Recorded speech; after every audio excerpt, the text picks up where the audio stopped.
ఏదైతే ఒక సెంటు భూమిలో ఎవరైనా నిరుపేదలు ఉంటే వాళ్ళని తక్షణమే ఎరగొట్టి చేసే అధికారులు మరి ఈరోజు ఆయన దర్జాగా కొన్ని ఏళ్ళుగా మరి 55 ఎకరాల్లో 56 ఎకరాల్లో ఉంటూ అది రెగ్యులరేషన్ చేయడానికి ఎజెండాలో పెట్టించుకొని తద్వారా 5,000 కోట్ల రూపాయల భూమిని దారదత్తం చేసుకోవడానికి చంద్రబాబు నాయుడు గారి కూటమి మరి ఇవ్వడానికి ముందుకు వచ్చారు. ఇదంతా ప్రజల ఆస్తి.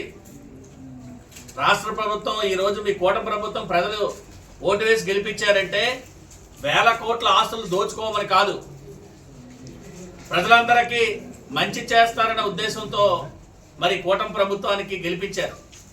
తీరా గెలిపించిన తర్వాత మరి చంద్రబాబు నాయుడు గారి ప్రభుత్వంలో ఉన్న బంధువులకి వాళ్ళ అనునయులకి ఒక రియల్ ఎస్టేట్ సంబంధించిన వ్యాపారులకి వేల కోట్ల రూపాయల భూములు వాళ్ళు వచ్చిన తర్వాత దారాదత్తం చేస్తూనే ఉన్నారు.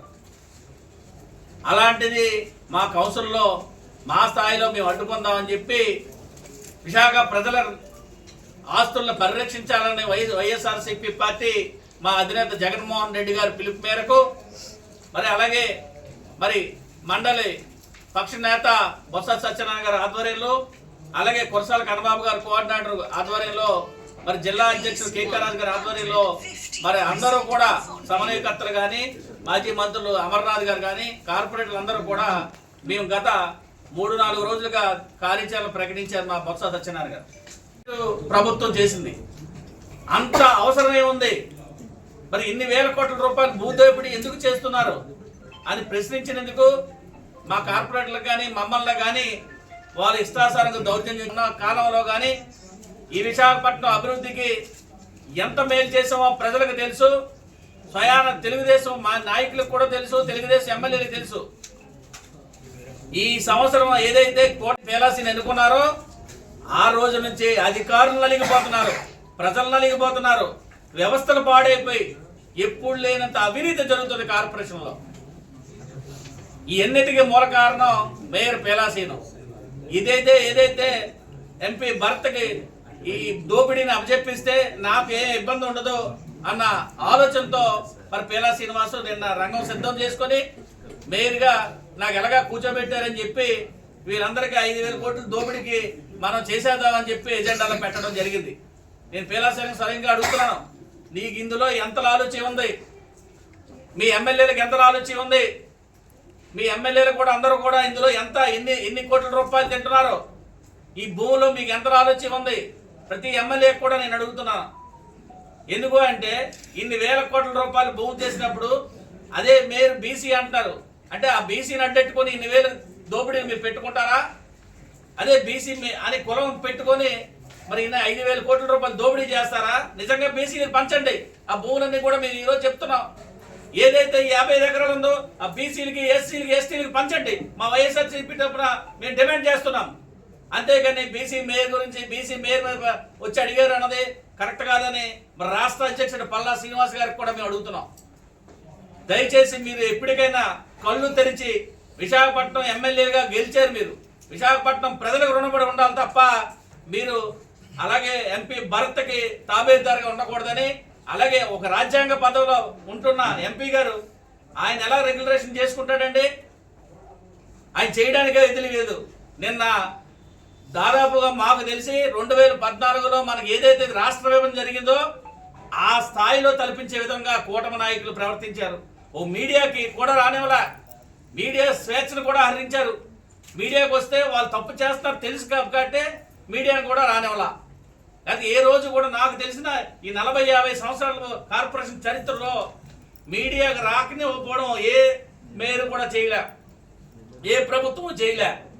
నిన్న మీడియా మీ సోదరులు మీ అందరికీ తెలుసు, మీరు వస్తే నిజాలు ప్రజలకు తెలుస్తాయని, మీరు వస్తే మొత్తం దృశ్యాలన్నీ బయటికి వెళ్తాయని, తద్వారా చంద్రబాబు నాయుడు ప్రభుత్వం కుప్పకూలిపోతున్న ఆలోచనతో భయంతో వీరందరూ కూడా చేయడం జరిగింది. నిన్నే పవన్ కళ్యాణ్ కూడా ఊర్లో ఉన్నారు. మరి ఆయన ఏం చేస్తున్నట్టు భూదోపిడీలో మరి పవన్ కళ్యాణ్ నిన్న ప్రెస్ మీట్లు పెట్టారు, కనీసం ఏంటి అని కూడా చెప్పట్లా. అయితే భూదోపిడీలో భాగంగా పవన్ కళ్యాణ్ కూడా ఉందని చెప్పేసి మేము భావిస్తున్నాం. అలాగే బీజేపీకి కూడా కాబట్టి ఏదైతే ఈ 5,000 కోట్ల రూపాయల కుంభకోణం ఉందో దీన్ని వదిలే వరకు మేము వైఎస్ఆర్సీపీ పార్టీ తరఫున మేము ఎవరం కూడా ఆగమని దీని న్యాయ పోరాటానికి కూడా వెళ్తామని మా పెద్దలు జగన్మోహన్ రెడ్డి గారి ఆదేశాలతో మా పెద్దలందరూ కూడా ముందుకు తీసుకెళ్తారని చెప్పి కోరుకుంటూ సెలవు తీసుకుంటున్నాం. ప్రింట్ అండ్ ఎలక్ట్రానిక్ మీడియా సోదరులందరికీ కూడా పేరు పైన ధన్యవాదాలు తెలియజేసుకుంటూ, ముఖ్యంగా ఈ ప్రెస్ కాన్ఫరెన్స్ పెట్టడానికి ముఖ్య కారణము మీరు అందరూ చూశారు, మీకు అందరూ తెలుసు. ముందుగా మీకు అందరూ కూడా క్షమాపణ చెప్పాల్సిన పరిస్థితి ఉంది. ఎందుకంటే మిమ్మల్ని కౌన్సిల్లో అలౌ చేయలేదు. ఎందుకంటే కౌన్సిల్లో మిమ్మల్ని అలౌ చేసినట్లయితే అక్కడ జరిగేటువంటి వాస్తవాలు మీరు ఎక్కడ బయట పెడతారనే ఉద్దేశంతో మిమ్మల్ని అందరినీ కూడా కౌన్సిల్లో కూడా అలౌ చేయని పరిస్థితి మేము చూసాము. అందరం కూడా ఇప్పుడే మీకు అందరూ తెలుసు, నిన్న నేను ప్రెస్ మీటింగ్ అయిన తర్వాత యాక్చువల్ ఫస్ట్ మీకు కౌన్సిల్ ఏమని జరిగితే మీకు అందరికి చెప్పాల్సిన పరిస్థితి ఈరోజు ఉంది. నిన్న కౌన్సిల్ మీటింగ్ స్టార్ట్ అయిన తర్వాత మేయర్ గారు కౌన్సిల్ మీటింగ్ పెట్టిన వెంటనే ఆయన చెప్పిన మాట ఏంటంటే, పాప చనిపోయినట్టు ఎస్సీ గోవిందరావు గారు కానీ ఎవరికి కూడా నివాళులు అర్పించకుండా ఈరోజు ఎజెండా ఆ రోజు వైసీపీ ప్రభుత్వం ఒక స్పీచ్లో స్టార్ట్ చేయడం జరిగింది. వెంటనే మేము అడిగాం, ముందు చనిపోయిన వ్యక్తికి గౌరవం ఇచ్చిన తర్వాత ముందు ఎజెండాలోకి వెళ్దామని అని చెప్పిన తర్వాత ఆయన స్టార్ట్ చేసిన వెంటనే మొదటి ఎజెండాని చదివి వినిపించమని చెప్పారు. అప్పుడు కూడా వైఎస్ఆర్సీపీ పార్టీ కార్పొరేట్లు అందరూ కూడా చాలా క్లియర్గా చెప్పాం, సార్ మేము మాకు ఈ ఎజెండా 15 ఎజెండాని ఇందులో తీసి పెట్టమని అడిగాము, దాన్ని మీరు ఏం చేశారో చెప్పండి అని అడిగిన పాపానికి వెంటనే టీడీపీ సంబంధించిన కొంతమంది కార్పొరేటర్ గుండాల్లో వచ్చి మా కార్పొరేటర్ల మీద దాడి చేశారు. అందులో మా కార్పొరేటర్ బల్ల లక్ష్మణరావు గారు కానివ్వండి, మన విపిన్ కుమార్ జైన్ గారు కానీ, మరీ ఎక్కువగా బాణాసిరి గారు కానివ్వండి, అందరి మీద కూడా దాడి చేసి చాలా వికృతమైన పరిస్థితి చేసే పరిస్థితి ఆ రోజు చేస్తూ మధ్యలో కొంతసేపు గ్యాప్ ఇచ్చి మళ్ళీ ఆయన రావడం జరిగింది.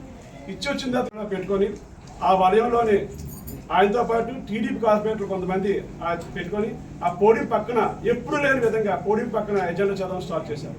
అప్పుడు నేను పైకి వెళ్ళాను, అన్నా మీరు చేస్తున్న తప్పేది, ఎప్పుడు మన సభా సంస్కృతి కాదు అని నేను వెళ్తే నా మీద కూడా దాడి చేసి పరిస్థితి చేశారు. నన్ను కూడా పడిపోవాల్సింది, నేను మేయర్ గారు రైట్ హ్యాండ్ సైడ్ చూంచాను అలా చేస్తున్న పడితే నా మీద కూడా దాడి చేస్తే నేను యాక్చువల్గా కమిషనర్ పక్క పడిపోవాల్సింది. మళ్ళీ నాకు నేను సర్దుకొని పట్టుకొని లేచిన పరిస్థితి ఇట్లా ఏర్పడింది. నేను మేయర్ గారు ఏం మాట్లాడుతున్నారు, డిప్యూటీ మేయర్ వచ్చి మాట్లాడాడు. డిప్యూటీ మేయర్ ఎప్పుడు వచ్చాడు, మీరు తప్పు చేశారు, మీరు కార్పొరేట్లు అందరినీ కూడా చుట్టూ పెట్టుకుని ఎజెండా కట్టినది ఇప్పుడే నాకు జరిగిన కౌన్సిల్లో ఫస్ట్ మేము అడిగాం మీడియాని అలౌ చేయండి అంటే మీరు ఆయన చాంబర్లో కూర్చొని చాంబర్లో నుంచి మొత్తం నాటకాన్ని నడిపించారు. మా కార్పొరేటర్ రవి వెంకటరావు గారి మీద అయితే పల్లా శ్రీనివాస్ అయితే ఏకంగా బ్యాగ్ పట్టుకొని చంపేటువంటి పరిస్థితి చేశారు. మేము వెళ్ళి అడ్డుకుంటే కానీ అక్కడ అది ఆగేటువంటి పరిస్థితి లేదు అక్కడ. అదేవిధంగా స్వాతి గారి మీద జనసేన ఫ్లోర్ లీడర్ వారి మీద దాడి చేసింది. ఇలా అందరి మీద దాడి చేశారు. ఈ దాడిని మేము ఇందుకో డిమాండ్ చేస్తూ ఉన్నాం. అడిగా మీరు అడుగుతున్నాం కమిషనర్ గారిని, నిన్న జరిగినటువంటి కార్యక్రమంలో సీసీ ఫుటేజ్ కావాలడుగుతున్నాం. అది పత్రికా సమావేశం పెట్టి అది జరిగింది ఇది చెప్తున్నారు కదా, సీసీ ఫుటేజ్ నేను ఎందుకు సీసీ కెమెరాలు ఆఫ్ చేశారండి మన కౌన్సిలర్లో మేయర్ గారు అనుకోండి, సీసీ కెమెరా ఎందుకు ఆఫ్ చేశారండి, సీసీ కెమెరా కూడా తీశారు అక్కడ, ఎందుకు తీయాల్సి వచ్చింది దాన్ని, అవసరమని మీకు అంటే 2014లో ఏ విధంగా బంధించి చేశారో నిన్న కూడా ఈ 5,000 కోట్ల రూపాయలు దారాదత్తం చేయడం కోసం చిన్నగడ కౌన్సిల్ కూడా అదే రకమైన వాతావరణం బహిరంగ సృష్టించి చేసిన పరిస్థితి. దాన్ని మీరు సర్ది చెప్పుకుంటూ నిందనందరూ కూడా వైసీపీ కార్పొరేటర్ చేస్తారు. ఎంతవరకు అనేది తప్పు కదేది. ఇక జనసేన మూర్తి గారు మాట్లాడతారు, ఆయన ప్రతిసారి ఇంత దస్తాలు తీసుకొచ్చి ప్రెస్ మీట్ పెట్టి అది జరిగింది ఇది అని చెప్తా ఉన్నారు. ఏం జరిగిందండి, ఎవరు చేశారండి, ఎవరికో రిజిస్ట్రేషన్ చేశారు, దేనికోసం చేశారండి, ఎవిడెన్స్ చెప్పండి. వాళ్ళిద్దరు మాట్లాడుకున్నారు, ఇలాగ అయింది, ఈ బ్లాక్ మెయిల్ చేశారు, దీనికి ఇచ్చిన ఎవిడెన్స్గా మీరు వాళ్ళిద్దరి మధ్య ట్రాన్సాక్షన్ లేకపోతే వాళ్ళు మాట్లాడుతున్నారు మీరు తీసి చెప్పండి. ఎందుకు చెప్పలేకపోతున్నారు మీరు అంటే బయట ప్రపంచానికి నేను నిజాయితీని చెప్పుకోవడం అందరిగా లోపలగా ఆ పర్టికులర్ సంస్థల వాటికి కొమ్ము కాసే పరిస్థితి జనసేన మూర్తి యాదవ్ గారు. ఎందుకంటే మాట్లాడతారు ఆయన 571 జీవో ఏం చెప్తుందండి లోకల్. ఆయన రిటర్న్ ప్రెస్ మీట్ చూశాను, మొదటి పాయింట్ ఏం చెప్తున్నాడు, ఇది కేవలం కౌన్సిల్కి తెలియజేయడం మాత్రం తీసుకొచ్చారని చెప్తున్నాడు. రెండో పాయింట్ మళ్ళీ ఆయన ఏం చెప్తున్నాడు, 571 జీవోలో మూడో ఆ పరిస్థితులు వేసి నేను వచ్చాను నేను ఏదో మాట్లాడని చెప్తున్నాడు మేయర్ గారు. అంత అన్యాయం ఏంటి ఇది, అదే చెప్తాను దానికి కూడా వస్తాను ఆ పాయింట్ కూడా వస్తాను. వేరే అప్పుడు కార్పొరేట్లు అందరూ కూడా పోలింగ్ ధర రావడం జరిగింది. ఆ పోలింగ్ జరిగింది వచ్చినప్పుడు వాళ్ళు దోశారు మేము దోశాం. ఆ దోషం సమయంలో ఎవరు మేయర్ గారు బాణాసుని గారిని బలవంతంగా దోశారు. ఆయన దోసినప్పుడు కూడా ఈయన కూడా దోయవలసి వచ్చింది. గౌందీశం కాదు, మన దోస్తులే మన డబ్బు బట్టలు చదివా నా షర్టు 2 బట్టలు చిరిగిపోయి లాగేసానుగా, నా 2 షర్ట్లు బత్తాలు చిరిగిపోయి, నా మొబైల్లో ఉన్నాయి ఫొటోస్. ఇవి అన్నీ కూడా అబద్ధాలు చెప్పడం కోసం. కూర్చొని ఎవరు రాలేదండి, ఆయన నుంచొని ఆయన తనుకున్నాడు. ఆయన తెలిసిందే. అదేవిధంగా కార్పొరేట్ అందరూ ప్యాకేజ్ ఇచ్చారన్నారు, మరి ఆ ప్యాకేజ్ ఏంటో మీరు చెప్పాలి. మీడియా టెన్షన్ పవన్ కళ్యాణ్ గారి మీద వెళ్ళడం కోసం ఈ 3 రోజుల విశాఖపట్నం జిల్లాలో అంటే భూ కబ్జాది కౌన్సిల్ అయిపోవాలనే ఉద్దేశంలో పవన్ కళ్యాణ్ గారు ఉన్నారు నేను అంటున్నాను. మరి ఆయనకి ఎంత ప్యాకేజ్ ఇచ్చారు ఆయన చెప్పాలి, జనసేన మూర్తి యాదవ్ గారు చెప్పాలి, జనసేన పార్టీ వాళ్ళు చెప్పాలి. మా గౌరవ అధ్యక్షులు మాట్లాడారు కానీ బొత్స గారు మాట్లాడేటువంటి స్థాయి మీకు లేదు. దయచేసి ఆ స్థాయిని తగ్గించుకొని మీరు మాట్లాడదు. ఇదే మీరు మరి చెప్తున్నాం, మీరు మాట్లాడి మేము మాట్లాడాల్సి వస్తుంది. మీ ఇప్పుడు దాకా పెద్దల పార్టీ పెద్దల కోసం మాట్లాడలేదు, ఎక్కడ మాట్లాడమ్మా? ఇక్కడ జరుగుతున్న అన్యాయం మాత్రం చెప్తున్నాం. మాట్లాడేస్తే ప్రతి టాపిక్ ఉంటే ప్రతి టాపిక్ కోసం మీరు మాట్లాడాల్సి వస్తుంది. మీరు దయచేసి మీ స్థాయి నుంచి మాట్లాడుకుంటుంటే మంచిదని సభాముఖంగా కూడా విజ్ఞప్తి చేస్తాం. అదేవిధంగా మీడియా మిత్రులందరూ కూడా రిక్వెస్ట్ ఏంటంటే దయచేసి ఈ భూకప్ ఏదైతే జరుగుతుందో దీన్ని ఎక్కువ అవేర్నెస్ తీసుకొచ్చి జనాల్లో తీసుకెళ్లాల్సిందిగా మీ ద్వారా అందరూ కూడా తెలియజేస్తాము. కేపీసీ మేయర్ అంటున్నారు, నిజంగా మీరు ఏమైనా దాడి చేశారా? చెప్పా కదా ఆయన కుర్చీ ఆయన తనుకున్నాడని, ఇంకేం చెప్పాలి? ఆయన కుర్చీ ఆయన తనుకున్నాడు, ఆయన గౌరవ ఆయన చెప్పుకున్నాడు, ఆయన చెట్ట ఆయన ఇప్పుకున్నాడు. ఆయన ఇదంతా యాక్టర్, విలాసీన్ అన్నవాడు పెద్ద యాక్టర్. వాళ్ళ సభ్యులు మీరు కావాల్సి అడగండి, ఒక్క సభ్యుడికి అది మంచోడే చెప్తారేమో అడగండి. ఎప్పుడు చెప్పడం ఆయన కూడా అవినీతి ఉందా లేదని చెప్పండి, మీ అందరికి బాబు అవినీతి ఉందని చెప్పేస్తారు. ఒక్కట కలపండి, స్టాండింగ్ కమిటీ రుజువు దానికి. ఒక స్టాండింగ్ కమిటీ రుజువు ఆయన మీద ఎంత అపనమ్మకం వాళ్ళ కార్పొరేటర్లో ఉందో, మరి స్టాండింగ్ కమిటీ మరి మా సభ్యురాలు అంత మెజార్టీ ఎలా గెలిచింది? కేవలం మేయర్ అవినీతి పరుడు కాబట్టి ఆ భర్త గారిని కొమ్ము కాశాడు. సరే, గడిచిన 4 ఏళ్లలో బొత్స సత్యనారాయణ గారు మున్సిపల్ శాఖ మంత్రిగా ఉన్నప్పుడు ఏ ఒక్క రోజు కూడా జీవీఎంసీలో అడుగు పెట్టలేదు అని చెప్తున్నారు. అది మేయర్ చెప్తున్నారు సార్. నన్ను మరి వచ్చారని నేను చూపించాలి. ఆయన చెప్తున్నాడు, ఆయన అంటున్నాడు, మిమ్మల్ని అడుగుతున్నాం. నువ్వు పర్సంటేజ్ అంత ఘోరంగా తినేస్తుంటే తెలీదా? ఏంటి ఇంత ఘోరమా? అధికారులు అడగండి, మేయర్ ఎటువంటి వాడు? ఎవడో ఒక్కడు మంచోడని చెప్తే మీకు ఏం కావుతుంది? మేయర్కి ఫస్ట్ జ్ఞానం లేదండి, అక్కడ ఒక సబ్జెక్ట్ మీద అవగాహన ఉండదు ఆయనకి. కార్పొరేటర్లు మంచోడని చెప్పానండి, మీరు 1 to 1 మాట్లాడండి ఒకసారి. సార్ ఇంతకీ పూర్తిగా రెగ్యులర్ చెయ్యొద్దు అనేది మీ ఉద్దేశం, లేకపోతే కొన్ని నిబంధనలు అవి రెగ్యులరైజ్ అవ్వడానికి అవకాశం లేదు. ఇప్పుడు కబ్జా చేశారు ఇన్ని రోజు, ముందు క్రిమినల్ కేసు పెట్టి లోపల యాంటీగ్రామ్ కేసు. సామాన్యులు ఎలా పెడుతున్నాం? ఉదాహరణకు ఒక మాట చెప్తాను, ఎంఆర్ఓ ఆఫీస్ ఉందా, దాని ఎదురుగా కోళ్ళు అమ్ముతారు, ఆ పక్కన పాక ఒకటి ఉంటది. 40 సంవత్సరాల నుంచి ఒక ముసలావిడ వాళ్ళ కొడుకులు వాళ్ళ మనవాళ్ళు అక్కడే పుట్టారు. దాన్ని ఆ మధ్యన మొన్న పీకిశారు. 1 సెంటు భూమి అది. మరి 55 ఎకరాలు ఎందుకు మీరు దాన్ని ఉపేక్షించకుండా ఇలా ఇన్ని రోజులు ఊరుకున్నారు? ఫస్ట్ ల్యాండ్ గ్రాబ్ కేసు పెట్టాలి భర్త గారి మీద. ఆయన ఒప్పుకున్నాడు, రాజ్యాంగబద్ధ ఎంపీగా ఉన్నాడు ఆయన. ల్యాండ్ గ్రాబ్ కేసు పెట్టి అప్పుడు విచారణ చేయాలి, సుమోటోగా సేకరించాలని చెప్పి మేమైతే కోర్టులో కూడా కోరుతాం. అసలు ఆమోదించారు అన్నారండి. చెయ్యి పెట్టి ఏ కార్పొరేటర్ ఆమోదించాడో చెప్పాలి. సీసీటీవీ ఫుటేజ్ తీసుకురామని ఇప్పుడు అడుగుతున్నాము. కమిషనర్ గారిని ఒక రిప్రజెంటేషన్ ఇస్తున్నాం. Minutes of meeting CCTV footage మనం అడుగుతున్నాము. ఆ minutes of meeting CC footage వస్తే మీకు ఇంకా క్లియర్ గా అర్థమవుతుంది ఆ రోజు కౌన్సిల్ జరిగిందంటే ఏ విధంగా ఆయన 1 నుంచి 15 అంశాల వరకు ఆమోదించారు చెప్పి అంతే. అది ఆమోదించినట్ట, దాని మీద డిస్కషన్ జరిగినట్ట. అంశాలు ఎవరు చదివారు? ఇది ఆయన చేసేటువంటి మేయర్ గారు పోడియం దగ్గరికి ఫస్ట్ ఎవరు వెళ్ళారు ఒకసారి చెక్ చేసుకోండి. ఫస్ట్ ఎవరు వెళ్ళారు నేను చెప్తాను పేరు. దొడ్డారావు గారు, డిప్యూటీ మేయర్ దళిగోవింద్ రెడ్డి గారు, గౌరవ కార్పొరేటర్ మూర్తి గారు, కేబుల్ మూర్తి గారు, ఈ 25 వార్డు సార్పిల్ గోవింద్ గారు, వాళ్ళందరూ వెళ్ళే వరకు కూడా వైసీపీ కార్పొరేట్లు ఎవరు కూడా చుట్టుపక్కలకి వెళ్ళలేదు. వాళ్ళందరూ వలయంగా తయారయ్యారు. ఇంతకన్నా దుర్మార్గం అయితే లేదు. మా మహిళా కార్పొరేటర్లు ఉన్న వాళ్ళ హస్బెండ్లు ఒక్కరు కూడా రాలేదు. వాళ్ళు ముందుగానే ప్లాన్ చేసి వాళ్ళ హస్బెండ్స్ అందరూ లోపలికి వచ్చారు. అందుకని గౌరవ చాలా రాంగ్ అది. పద్మారెడ్డి గారిని ఒక ఆడాలని తెలిసి చూడకుండా గ్రంథం ప్యాక్ పట్టుకున్నాడు. ఎంత తప్పండి అది. అసలు గ్రంథం సీన్ కూడా ఎస్ఐ గారు చనిపోయి కాదు, గ్రంథం సీన్ డైరెక్ట్ ఇండైరెక్ట్లీ ఆయన క్వశ్చన్ ఆయన చేసిన పట్టాభి గారు ఆయన చేసిన ఎస్ఐ గారు చనిపోయారు. అంటే ఇదంతా జరిగిన అని చెప్తున్నాను. మాట్లాడుతూ ఉంటే చాలా విషయాలు వస్తాయి, చాలా ఇబ్బంది పడే పరిస్థితి ఆడిగా ఉంటుంది. దయచేసి మీరు మాట్లాడిన భాషలు కానీ మీరు మాట్లాడేటప్పుడు జరిగిన విధానం కూడా ఆలోచించి మాట్లాడితే మీకు గౌరవం ఉంటుందని మరోసారి తెలియజేసుకుంటున్నాను. మరి తప్పు చేద్దామని డిసైడ్ అయిపోయారు కాబట్టి పోలీసు వాళ్ళు ఎప్పుడు వచ్చారా? అంతమంది పోలీసులు పెట్టుకుని మీడియా నానివ్వడానికి కారణం ఏంటి? వాళ్ళు తప్పు చేద్దాం, ఈ 5,000 కోట్ల ఆయనకి దానదత్తం చేద్దాం, లోకేష్ గారు తోడంటే ఎవరిచ్చారండి జీవో? ఎవరిచ్చారండి జీవో? కౌన్సిల్ చరిత్రలో మొట్టమొదటిసారి పోలీసులు లోపలికి వచ్చి పోలీసులు కార్పొరేట్ కొన్ని పరిస్థితి ఈరోజు జరిగింది. అంటే వాళ్ళకి తెలుసు వాళ్ళు అడ్డంగా 5,000 కోట్లు దొబ్బిపోతున్నారు. ఈ దొబ్బిపోవడానికి స్కెచ్ అలాగా అది చేశారు. బాణాసింగ్ గారిని సిఐ గారు ఎంత దుర్మార్గంగా ప్రవర్తించారు తెలుసా? ఆయన 2 సార్లు పడిపోయారు. 2 సార్లు పడిపోయారు బాణాసింగ్ గారు. వీళ్ళకి అందరు కూడా భారీ మొత్తంలో డబ్బులే అందాయండి. కార్పొరేట్లకి, ఎమ్మెల్యేలకి, మేయర్ గారికి అందరు కూడా ఎవరిచ్చి ఉంటారు సార్?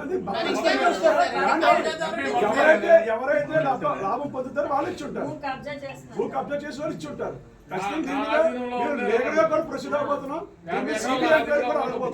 సార్ మామూలు రిక్వెస్ట్ అందరికి మీడియా వాళ్ళకి, ఎవరికన్నా మీకు ఎప్పుడో ఫ్రీ సీట్ ఇచ్చాడా? ఎవరు? గీతం కాలేజ్ గాంధీ గారు మహాత్ములు పేరు పెట్టుకుని ఎవరికైనా ఫ్రీ సీట్ కానీ డిస్కౌంట్ ఏమైనా ఇచ్చారా? బాలాజీ గారు రాష్ట్ర అధ్యక్షులు స్వయంగా ఫోన్ చేసి చెప్తేనే 5% కూడా డిస్కౌంట్. ఎవరు చెప్తే లీగల్ గా కూడా మేము పోరాటం చేస్తున్నాం. దీని మీద మళ్ళీ ప్రిన్సిపల్ సెక్రటరీ వెరిఫై చేసి లోకల్ బాడీ సమ్మతి ఉందా లేదా, 5 జీబీ ఫాలో అవుతుందా లేదని చెప్పింది కోర్టు. అందులో భాగంగా ఈ రోజు లోకల్ బాడీ పంపించిన బస్, లేకపోతే ఎందుకంటే లోకల్ బాడీకి వస్తుంది. లోకల్ బాడీ ఒకసారి అనుమతిస్తే దాని మీద ఉన్నటువంటి లీగల్ వర్క్ అన్ని కూడా కొట్టుకుపోతాయి. ఒకే దెబ్బకి 10 పెట్టాలంటారు చూసారా? అలాగే లోకల్ బాడీ సంబంధిస్తే హైకోర్టు ఉన్నటువంటి దాని మీద అనేక రిట్లు ఏవైతే అన్ని కూడా క్లోజ్ అయిపోతాయి అనే ఉద్దేశం ఈ రోజు తీసుకోవడం జరిగింది. అది డెఫినెట్ గా మేము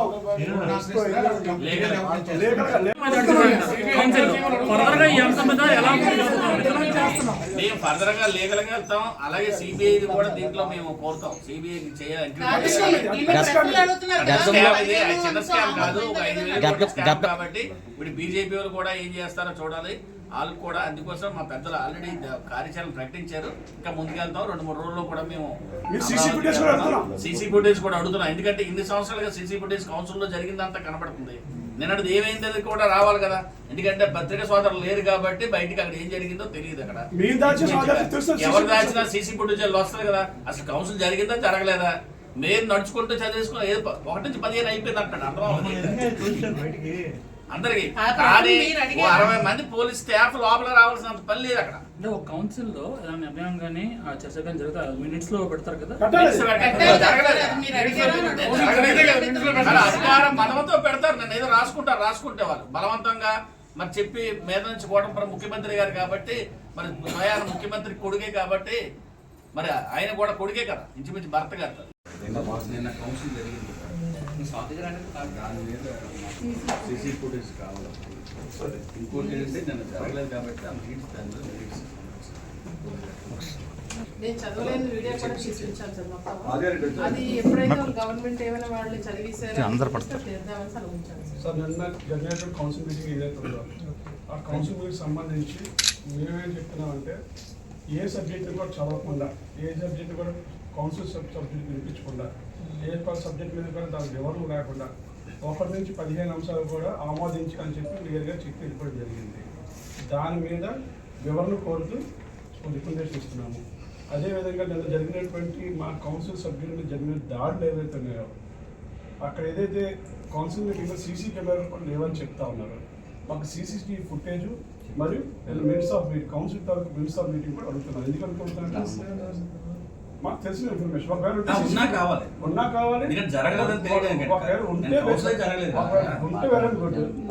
ఉంటే ఒకవేళ దాని తాలూకా సీసీ ఫుటేజ్ మాకు ఫుటేజ్ కావాలి. ఎందుకు ఫుటేజ్ కావాలంటే మినిట్స్ ఆఫ్ మీటింగ్ లో మీరు ప్రెజెంట్ చేసేటప్పుడు మినిట్స్ ఆఫ్ మీటింగ్ లో మీరు చెప్పాలి, మీరు అంటారు, చెప్పలేదు మేము అంటాం. ఆ సీసీ ఫుటేజ్ చాలా క్లియర్గా ఉంటుంది కాబట్టి రిప్రజెంటేషన్ కూడా చేస్తున్నాం. ఈ 2 రిప్రజెంటేషన్ కూడా గౌరవ కమిషనర్ గారు లేరు, అందుకని మీకు ఇవ్వడానికి వచ్చాము.